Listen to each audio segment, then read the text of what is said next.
গীতার অষ্টাদশ অধ্যায় থেকে কিছুটা শ্লোক শ্রবণ করব। অর্জুন কহিলেন, সন্ন্যাসের তত্ত্ব বলো দেবকী নন্দন, ত্যাগ অর্থে কি বুঝায় কহ নারায়ণ।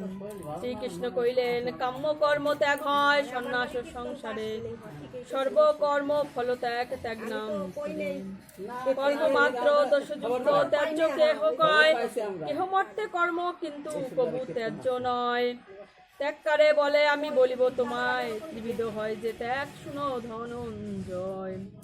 যজ্ঞদান ও তপকার্য কবু ত্যায্য নয়, ইহাদের অনুষ্ঠানে চিত্ত শুদ্ধ হয়। এখানে ভগবান শ্রীকৃষ্ণ এবং অর্জুনের কথোপকথন হচ্ছে। এখানে অর্জুন বলছে শ্রীকৃষ্ণকে যে, হে কৃষ্ণ, সন্ন্যাস এবং ত্যাগ বলতে কি বোঝায় তাহা আমাকে বলো।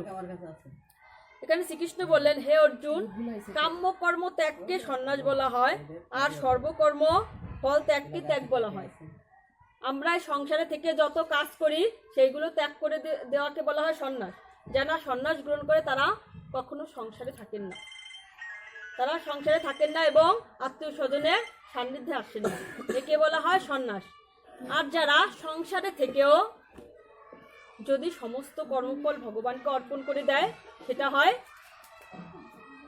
আসল ত্যাগ।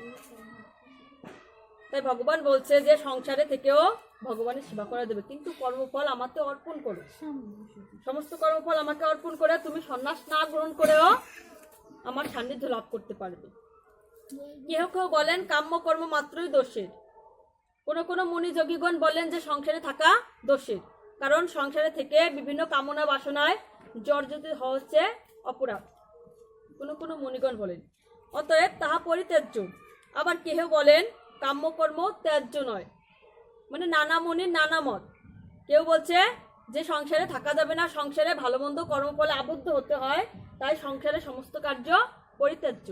আবার কেহ কেউ বলেন যে এই যে কর্ম যেগুলো আমরা দৈনিক করছি এগুলি কখনো ত্যাগ করতে নেই, এগুলো ত্যায্য নয়। হে অর্জুন, তোমাকে ত্যাগ সম্বন্ধে বলতেছি। ত্যাগ 3 প্রকার। ভগবান শ্রীকৃষ্ণ অর্জুনকে বলছেন যে ত্যাগ, কোনো কিছুকে ত্যাগ করবে, ওই ত্যাগ জিনিসটা 3 প্রকারের। যজ্ঞ, দান ও তপস্যা প্রভৃতি কর্ম কখনো পরিত্যাজ্য নয়।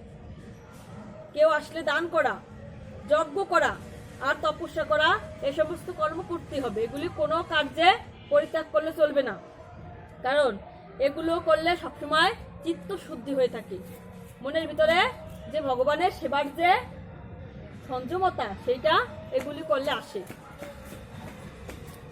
সবাই বলেন গঙ্গা, গীতা, সাবিত্রী, সীতা, সত্তা, প্রতিব্রতা, ব্রহ্মবিদ্যা, ব্রহ্মাবলী, ত্রিসন্ধ্যা, মুক্তিগেহিনী, অর্ধমাত্রা, চিতানন্দা, ভবগ্নি, ভ্রান্তিনাশিনী, বেদত্রয়ী, পরানন্দা, তত্ত্বার্থ জ্ঞান মঞ্জুরি। জয় জয় শ্রীমদ্ ভগবদ্গীতা প্রীতি প্রেমানন্দে।